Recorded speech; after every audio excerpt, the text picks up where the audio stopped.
Good morning students. आज हम लोग क्लास 8th की मैथ्स में आपके चैप्टर अंडरस्टैंडिंग क्वाड्रिलेटरल पर बात करेंगे। ये चैप्टर हम कंटिन्यू कर रहे थे, स्टडी कर रहे थे और इसका इंट्रोडक्टिव पार्ट वीडियो फॉर्म में आपको प्रोवाइड करा दिया गया है, जो कि लेक्चर फर्स्ट था। ठीक, तो उसको आपने देख लिया होगा। अगर नहीं देखा है तो पहले उसको देखिए। इंट्रो पार्ट देखने के बाद ही ये वीडियो आपको समझ में आने वाला है, क्योंकि उसमें जो इनिशियल चीज़ें हैं, पॉलीगॉन्स क्या है, कर्व क्या है, ये सब अच्छे से बताया गया है। तो आज हम लोग उसी को कंटिन्यू करते हुए सेकंड लेक्चर को कवर करेंगे। उसके आगे के जो टॉपिक्स हैं उसको कवर करेंगे। फिर से कह रहा हूं कि बच्चों जो लोग फर्स्ट वीडियो को ना देखे हों वो जरूर देखें, क्योंकि वो इंट्रोडक्शन पार्ट है। उसमें चैप्टर का इंट्रो बताया गया अच्छे से। छोटी छोटी चीजें हैं, जैसे कर्व आएगा, पॉलीगॉन आएगा, ये सब चीजें वहां पर बताई गई हैं। ठीक है, तो आज हम लोग पढ़ेंगे क्या टॉपिक में कि पॉलीगॉन्स के टाइप जो होते हैं, बेसिकली कॉन्वेक्स और कॉनकेव। पहले इसको समझेंगे, फिर बाद वाले जो टॉपिक होंगे उसको हम कंटिन्यू करेंगे। तो आइए देखते हैं कि कॉनकेव पॉलीगॉन और कॉनकेव पॉलीगॉन क्या होते हैं, कैसे इनकी डेफिनेशंस को हम समझेंगे। ठीक है, फिर इस पर डिपेंड जो क्वेश्चंस होंगे या क्वेरीज होंगी, प्रॉब्लम्स होंगी, वो अच्छे से दूर हो जाएंगी।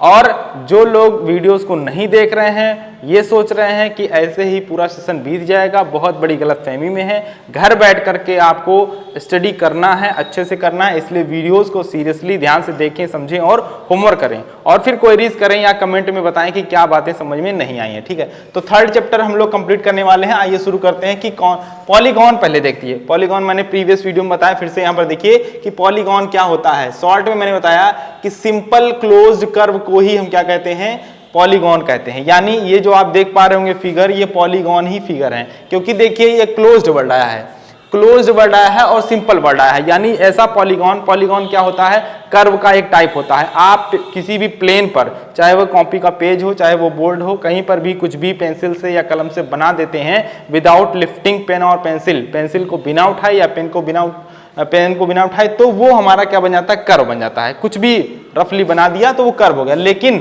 अब उसके अंदर जब हमने कंडीशन अप्लाई की, जैसे कहा कि सिंपल का मतलब क्या है कि वो जो कर्व आपने बनाया है वो कोई ऐसा कर्व नहीं है कि ऐसे बना दिया।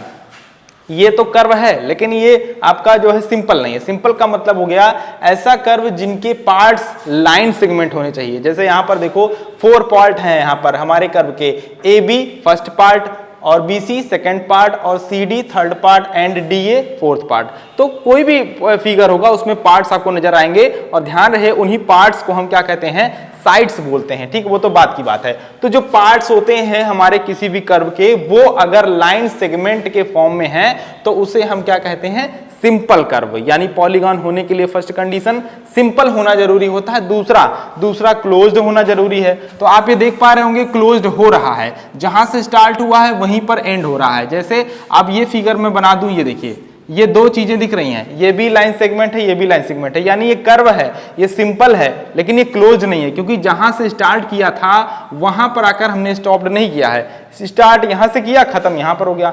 जब तक वहीं पर आकर फिर से पेन को नहीं रोकेंगे तब तक वो क्लोज्ड नहीं होगा। क्लोज्ड समझते हैं आप, पूरी तरह से बंद हो जाए और तब वो जाकर के पॉलीगॉन बनेगा। तो यानी पॉलीगॉन होने के लिए केवल 2 कंडीशन है, 2 शर्तें हैं। सिंपल कर्व होना चाहिए, क्लोज्ड कर्व होना चाहिए। तो एक curve which is simple and closed that are known as polygons. तो पॉलीगॉन समझ में आ गया। अब पॉलीगन के 2 टाइप होते हैं, कौन कौन से, कॉन्वेक्स एंड कॉनकेव। तो आइए ध्यान से देखते हैं कि कॉन्वेक्स पॉलीगॉन क्या होता है, कैसा होता है, और कॉनकेव क्या होता है। और इसको समझने से पहले मैंने आपको डायगोनल के बारे में प्रीवियस वीडियो में, फर्स्ट वीडियो में बता रखा है, इसीलिए बार बार कह रहा हूं कि अगर वो वीडियो नहीं देखा है तो देख लेना, अदरवाइज आपको सारी बात समझ में आ रही होगी। तो डायगोनल्स क्या होता है, जब किसी कर्व को हम देखते हैं या पॉलीगॉन को देखते हैं तो ABCD ये क्या है, ये नेम्स हैं किसके, वर्टिसेस के। आपको मैंने बताया था कि A के बाद B 2 लगातार अगर लेते हो तो इसको क्या कहते हो, कॉन्सिक्यूटिव कहते हो। ठीक है ना। और अगर एक गैप करके लेते हैं, जैसे A के बाद हम C को ले रहे हैं, तो A के बाद अगर C को ले रहे हैं मींस एक वर्टेक्स B को हमने क्या कर दिया, मिस कर दिया, तो इसको बोलते हैं अल्टरनेट।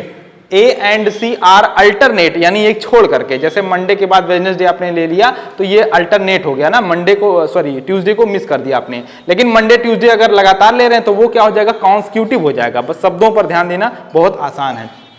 तो जब आप जो है अपोजिट, यहां पर अपोजिट भी कहते हैं, अल्टरनेट वर्टिसेस को ज्वाइन करते हैं या अपोजिट वर्टिसेस को ज्वाइन करते हैं, तो जो लाइन सेगमेंट बनता है वो डायगोनल होता है। तो डायगोनल समझना बहुत जरूरी है। Diagonal is that line segment which join by two opposite और alternate vertices of any polygon.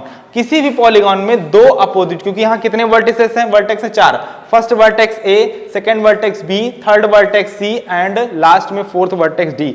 तो यहां पर ए के साथ अगर बी का पेयर बनाओगे तो ये अल्टरनेट वर्टेक्स हो गए, बी के साथ में डी को बनाओगे ये भी अल्टरनेट हो गए, जिनको अपोजिट भी कह सकते हो, ठीक है ना। लेकिन ए और बी अगर हम कहें तो ए और बी हमारे कॉन्सिक्यूटिव लगातार है, बी और सी क्या है, लगातार है, तो कॉन्सिक्यूटिव वहां पर आएगा, ठीक। तो डायगोनल कब बनता है, जब हम अपोजिट वर्टिसेस को ज्वाइन करते हैं। जैसे बी के साथ बी और डी को अगर हम मिला दिए तो ये जो लाइन सेगमेंट बनकर तैयार हुआ ये डायगोनल हो गया। Here BD is diagonal of this polygon. Clear हो गया होगा, ठीक है। आइए देखते हैं कॉन्वेक्स क्या है। Convex is that polygon. पहली बात तो ये पॉलीगॉन का क्या है, टाइप है, ये भी पॉलीगॉन का टाइप है।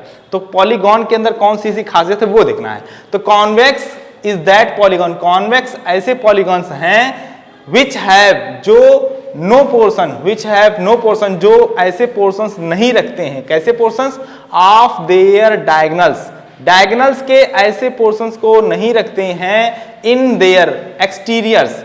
यहां पर देयर का मतलब क्या है, यहां पर देयर का मतलब है पॉलीगॉन।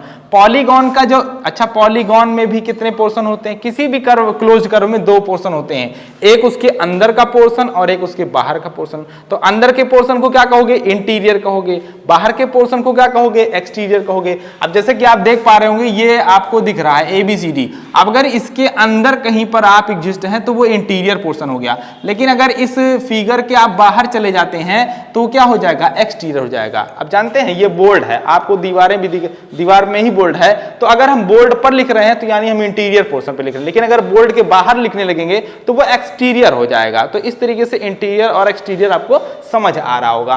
तो जो फिगर है उस फिगर के अंदर अगर कोई चीज बनी हुई है तो वो इंटीरियर, आप समझ गए, और बाहर अगर है तो एक्सटीरियर हो जाएगा। देखिए एक्स हो जाएगा ये। तो उन्होंने क्या समझाने की कोशिश की है कि यहाँ के जो डायगोनल्स हैं, बेसिकली आपको डायगोनल पर फोकस करना होगा, डायगोनल की सिचुएशन के अकॉर्डिंग यहाँ समझाने की कोशिश की गई है कि कॉन्वेक्स और कॉन्केव क्या होता है। यहाँ पर क्या कहा गया कि convex is that polygon which have no portion, जिसका ऑफ देयर डायगोनल्स, डायगोनल्स के पोर्शंस नहीं रखते या नहीं होते हैं इन देयर एक्सटीरियर्स, यानी जो पॉलीगॉन है उसके बाहरी भाग में, पॉलीगॉन के अंदर को छोड़कर बाहरी भागों में डायगोनल नहीं होते। तो वो दिख रहा है आपको, जैसे डायगोनल आपने बनाया है तो क्या ये हमारे फिगर के बाहर गया है, बाहर नहीं गया है। अब आप कहेंगे ये तो कभी नहीं होता है, होता है। अभी दूसरा फिगर जब देखेंगे तो वहां समझ आएगा। तो ऐसे पॉलीगॉन्स को जिनके डायगोनल्स बनाइए आप तो वो इंटीरियर पोर्शन में ही बन रहे हों तो उनको हम कहते हैं कॉन्वेक्स पॉलीगॉन, और आज तक कॉन्वेक्स ही हम लोग स्टडी करते आए हैं, ठीक है ना।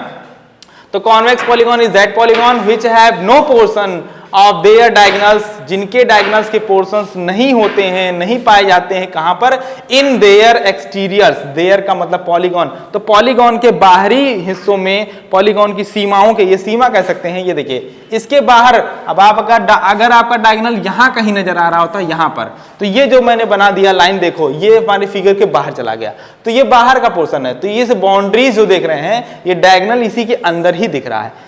अच्छा अगले में आइए, कॉनकेव। तो concave is that polygon which have at least one diagonal, एक डायगोनल एट लीस्ट का मतलब कम से कम एक डायगोनल आपको ऐसा दिखेगा, सो दैट ऐसा कि देयर पोर्शन हैव, डायगोनल का पोर्शन हैव इन एक्सटीरियर। अब देखो क्या कह रहा है, अभी तक कह रहा था कि डायगोनल जो होता है वो इंटीरियर में ही रहता है, लेकिन अब क्या कह रहा है, चूंकि अपोजिट है ना, कॉन्वेक्स का अपोजिट कॉन्केव है, तो ये कहते हैं कि डायगोनल्स, एक डायगोनल तो कम से कम ऐसा मिलेगा आपको, सो दैट, ताकि their portion have in exterior of the polygon. अब देखो जैसे यहां पर डायगोनल बनाया ना हमने, तो डायगोनल इंटीरियर पोर्शन में था, यहां देखो अब फिर डायगोनल बना रहे हैं। डायगोनल की डेफिनेशन क्या है कि line segment join by any two alternate vertex या अपोजिट वर्टेक्स। अल्टरनेट और अपोजिट एक ही बात है। तो यहां पर हमने एग्जाम्पल के तौर पर बी और डी, जैसे वहां पर बी और डी थे अपोजिट, वैसे यहां पर भी बी और डी, लेकिन अब अगर हम बी और डी को ज्वाइन कर रहे हैं तो मेरे प्यारे बच्चों ध्यान दो, आप ABCD को देख पा रहे होगे, ये मैं शेडेड कर रहा हूं, ये क्या है बताओ, ये है हमारा इंटीरियर पोर्शन, ये हो गया इंटीरियर। लेकिन जो डायगोनल दिख रहा है आपको बी से डी को ज्वाइन करने पर, वो इस क्या पॉलीगॉन के बाहर दिख रहा है, तो बाहर का मतलब एक्सटीरियर पोर्शन हो गया ना। अब अगर आप विद्यालय के अंदर हैं मींस विद्यालय के इंटीरियर में कहीं जाएंगे, लेकिन अगर आप विद्यालय से बाहर चले गए तो वो एक्सटीरियर हो जाएगा। किसके रिस्पेक्ट में?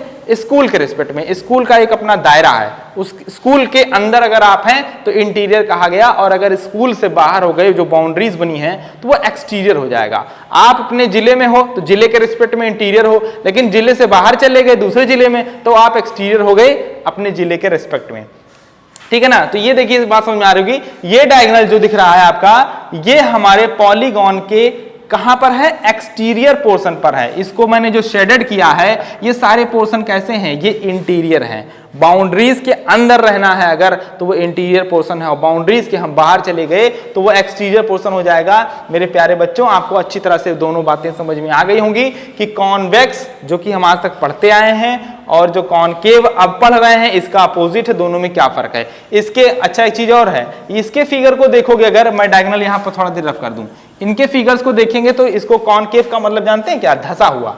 कॉनकेव की हिंदी होती है धसा हुआ। तो देखो ऐसा लग रहा है कि ये चीज बाहर थी और इसको किसी ने पिंच कर दिया और ये धसा हुआ अब दिख रहा है। तो ये तो एक अपने व्यवहार में समझने की बातें हो गई, लेकिन आपको मैंने बताया अच्छे से कि डायगोनल की सिचुएशन के अकॉर्डिंग हम कॉनकेव और कॉन्वेक्स को सेपरेट कर पाते हैं। अगर डायगोनल हमारा एक्सटीरियर पोर्शंस पर दिखाई देता है तो पोर्शंस किसका?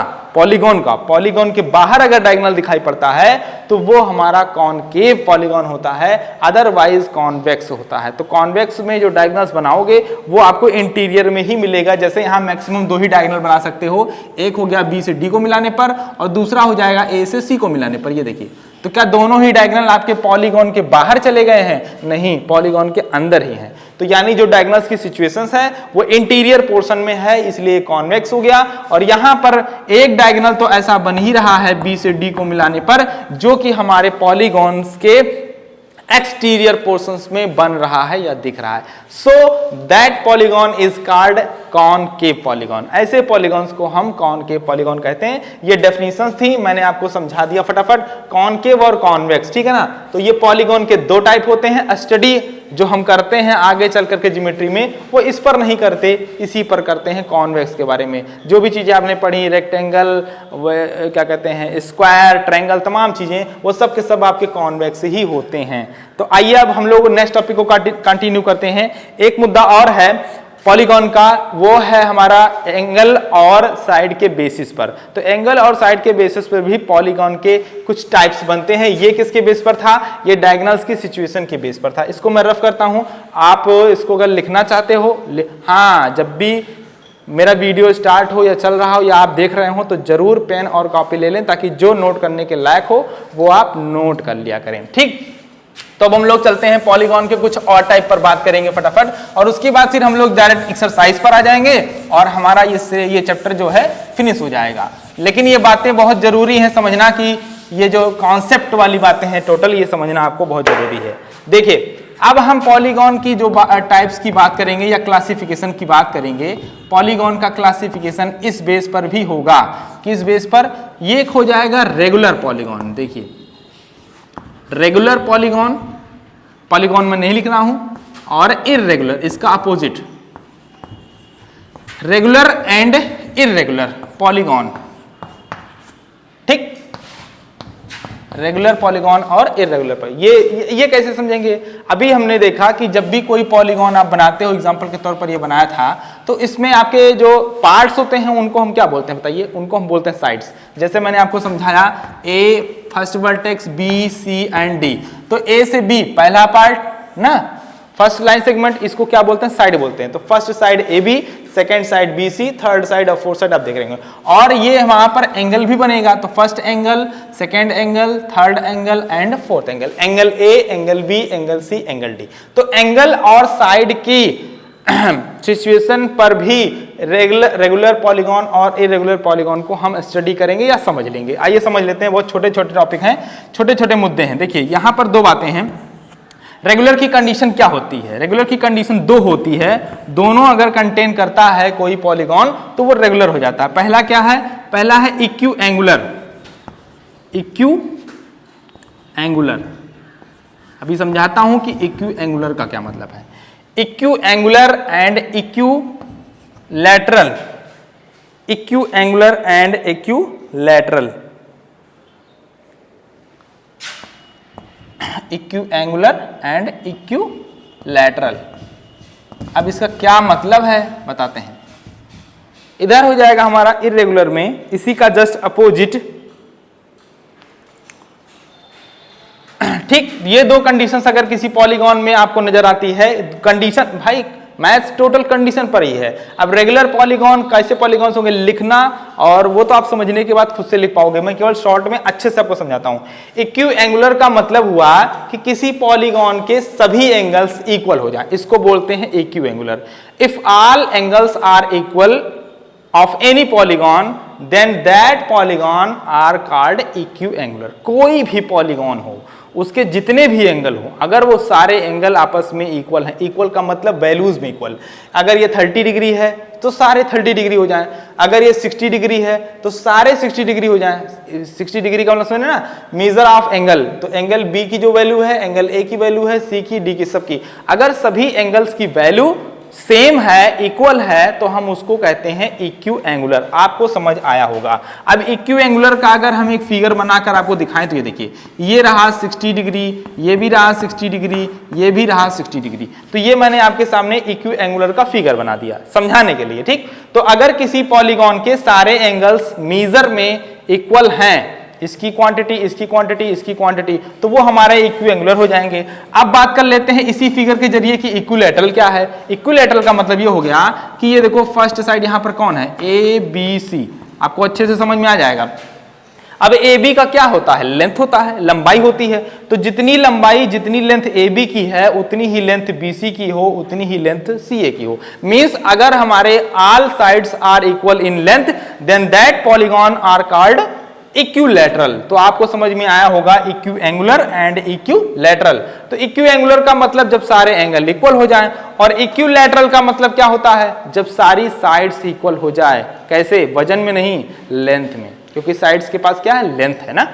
तो सारी साइड्स की अगर लेंथ इक्वल है तो हम उसे इक्विलैटरल बोलेंगे, और सारे एंगल्स अगर इक्वल हैं तो उसको हम इक्यू एंगुलर बोलेंगे। तो सीधी सी बात है, ये दोनों बातें अगर किसी पॉलीगॉन में आपको नजर आती हैं तो उसे हम क्या कहेंगे, रेगुलर पॉलीगॉन कहेंगे। ये मैंने आपके सामने रेगुलर पॉलीगॉन का एक एग्जांपल दिया। इसका स्पेसिफिक नेम क्या है, इक्यू ट्रायंगुलर।